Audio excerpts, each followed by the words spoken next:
Hello everyone. In this video, we will discuss how to define component roles for MMIC EM-Cosimulation using RFPro. In the layout window of my ADS workspace session, I have the layout ready for an MMIC LNA, which I will now launch into RFPro for setting up full EM extraction. In order to launch a design into RFPro from the ADS layout window, go to the Tools menu, go to RFPro, and you can either create a new session or open an existing one. For this current design, I already have an existing RFPro session and I will go ahead and work with that. When a design is launched into RFPro, all the information which is created in the layout about this design, including the net names, the various components in the design, the substrate on which it is created, any ports that have been defined, and the reference pin appear under the design section. The section where you set up EM simulations in RFPro is the analysis section. If you right-click on the word analysis, you can see that there are three ways in which you can set up EM extraction. For this particular example, we will set up a full EM extraction, and I will click on that. On the name of this full EM extraction, you can right-click and also rename it if required. When you further expand the analysis, you will see that it has various subsections in which you would have to define ports, component models if required, and you would need to go into the options menu to set up the EM simulation before running the simulation. In the results section, you will see the various types of outputs depending upon your simulation settings after the simulation finishes. For the purpose of this video, we concentrate on the components defined in this design. Now, since we are interested in setting up a full EM simulation for this MMIC, you may know that an active device such as a transistor cannot be included in an EM extraction. So we would need to exclude it from before setting it up for EM simulation. In the traditional method, you would have to manually remove this transistor from the layout and insert ports in place of its terminals.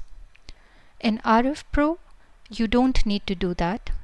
You just go into the design section in the component subsection and expand the tree. There you have this component or the transistor listed, and when you click on the name of this transistor, it gets highlighted in the geometry. When you right-click on the name of this transistor, there is an option saying Change Component Role. The Change Component Role has three roles that you can define to a particular component or instance: circuit, subdesign, and layout. Now, what does each of them mean? A circuit role is assigned to a component or an instance when you do not wish to include it in the EM simulation.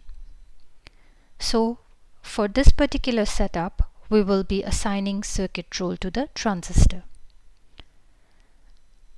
A subdesign or layout role is used when you want to include a certain instance or component for EM simulation in your design. Now then, what is the difference between subdesign and layout?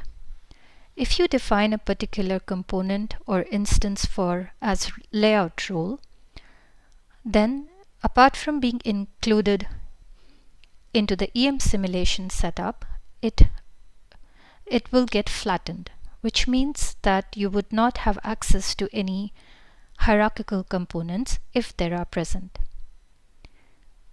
However, in a sub-design, the components will be included in EM simulation, but you would also have access to one level of hierarchy, which means that if a particular instance has hierarchical components, you can set up different roles for the individual components in the hierarchy. For this particular case, I will go ahead and set up the transistor role to circuit.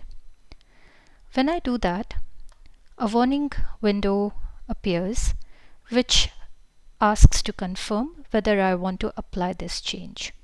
So I would say yes. Once we do that, you can see the visualization of the component in this case changes. And under the component subtree, the transistor component name has a circuit symbol next to it, indicating that it's a circuit role for this particular component and it will not be a part of the EM simulation. If you further expand on this name, you will see the name of the instance, which is T1 in this case, and you further expand the instance name, you will also see the terminal pins assigned along with their corresponding nets. Now, in order to set up the EM simulation, what we need to do is we need to drag and drop this component into the component model section in analysis. As soon as you do that, this particular component appears under component model section, and if you double click on the component name, another window opens up which defines the model as well as the ports for the terminal, which means you don't have to assign the ports in place of the terminals of this transistor manually. RFPro does that for you. So you can also go ahead and cross-check where these pins are assigned by clicking on each one of them to highlight.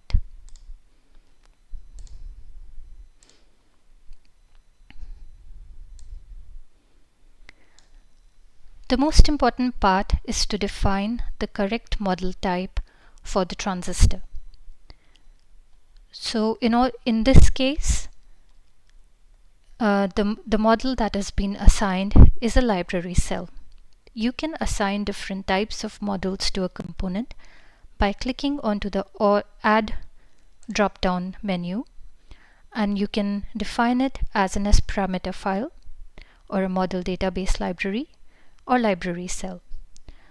So in this case, since the transistor is defined as a library cell, the name for that cell appears here, and you can verify whether it's pointing to the correct library and library cell name or not. Once all the setup is correct here, a green triangular box with a tick mark appears indicating that the setup is correct. If there is something wrong with your setup, a warning symbol will be appearing, and you would know that something needs fixing.